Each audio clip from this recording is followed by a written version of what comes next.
Hello, welcome back to my channel.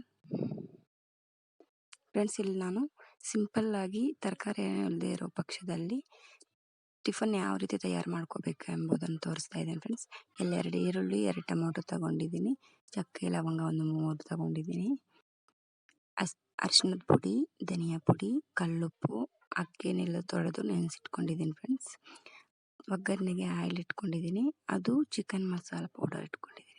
Stove ಅಣಿಸಿ ನಾನು already cooker ಇಕ್ಕಿದ್ದೀನಿ. Friends, cooker ಬಿಸಿ ಆಗೈತೆ, oil ಹಾಕ್ತಾ ಇದ್ದೀನಿ.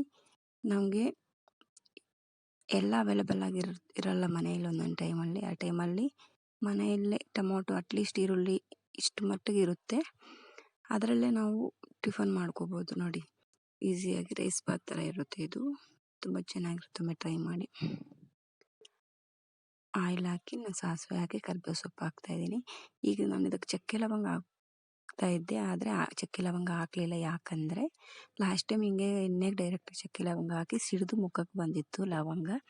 ಆದ್ದರಿಂದ ನೀವು ತಪ್ಪು ಮಾಡಬೇಡಿ ಫ್ರೆಂಡ್ಸ್, ಮುಖಕ್ಕೆ ಬಂದು ಸಿಡಿಯುತ್ತೆ ಅದು ಲವಂಗ. ಇವಾಗ ಈರುಳ್ಳಿ ಜೊತೆ ಚಕ್ಕೆ ಲವಂಗ ಹಾಕ್ತಾಯಿದ್ದೀನಿ. ನಾನು ಚೆನ್ನಾಗಿ ಫ್ರೈ ಮಾಡಿ ಇದಕ್ಕೆ ಸ್ವಲ್ಪ ಉಪ್ಪು ಸೇರಿಸಿ ನಾನಿಲ್ಲಿ ಕಲ್ಲುಪ್ಪು ಹಾಕ್ತಾಯಿದ್ದೀನಿ. ನನ್ನ ಕೈಯಲ್ಲಿ ಹಾಕೋ ರೂಢಿ ಐತೆ, ಆದ್ದರಿಂದ ನಾನು ಕೈಯಲ್ಲೇ ಹಾಕ್ತಾಯಿದ್ದೀನಿ. ನೀವು ಸ್ಪೂನಲ್ಲಿ ಹಾಕೋರಾದರೆ ಸ್ಪೂನಲ್ಲೇ ಹಾಕ್ಕೋಬೋದು.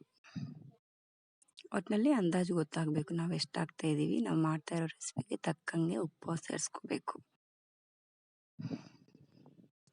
ನೆಕ್ಸ್ಟ್ ಹಸಿಮೆಣಸಿನ್ಕಾಯಿ ನಾನು ಒಂದು 6ರಿಂದ 8 ಹಸಿಮೆಣಸಿನ್ಕಾಯಿ ಕಟ್ ಮಾಡ್ಕೊಂಡಿದ್ದೀನಿ, ಜಾಸ್ತಿ ಕಟ್ ಮಾಡ್ಕೊಂಡಿಲ್ಲ. ಈಗ ಟೊಮೊಟೊ ಆ್ಯಡ್ ಮಾಡ್ತಾ ಇದ್ದೀನಿ. ಫ್ರೆಂಡ್ಸ್, ಚೆನ್ನಾಗಿ ಫ್ರೈ ಮಾಡಬೇಕು. ಇದಕ್ಕೆ ಇನ್ನೂ ಕೆಲವರು ಮೊಸರು ಸೇರಿಸ್ತಾರೆ, ಮೊಸರು ಚೆನ್ನಾಗಿರುತ್ತೆ. ಆದರೆ ಮೊಸರು ಇಲ್ಲ ನನಗಿಲ್ಲಿ, ಅದಕ್ಕೆ ನಾನು ಮೊಸರು ಸೇರಿಸಿಲ್ಲ.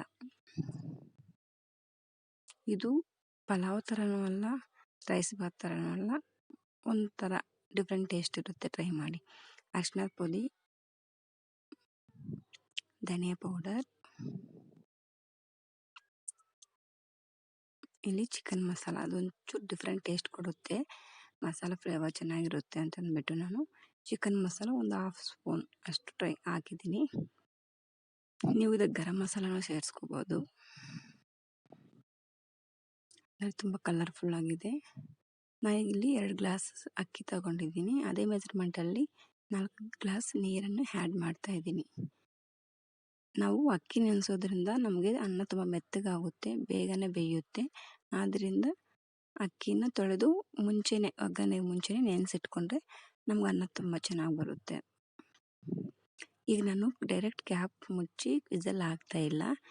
ನಾನು ಅದು ಚೆನ್ನಾಗಿ ಒಂದು ಕುದಿ ಬರೋವರೆಗೂ ನಾನು ಕುಕ್ಕರ್ ವಿಸಲ್ನ ಹಾಕಲ್ಲ, ಮತ್ತು ಕುಕ್ಕರ್ ವಿಸಲ್ ಹಾಕಿ ಸ್ಲೋ ಮೀಡಿಯಮಲ್ಲಿ ಸ್ಟವ್ ಇಕ್ಕಿ ಬೇಯಿಸ್ಕೊತೀನಿ. ಫ್ರೆಂಡ್ಸ್, ನೋಡಿ ಟೋಟಲ್ ಆಗಿ ಈ ರೆಸಿಪಿ ಬಂತು, ತುಂಬ ಚೆನ್ನಾಗಿರುತ್ತೆ, ಒಮ್ಮೆ ಟ್ರೈ ಮಾಡಿ.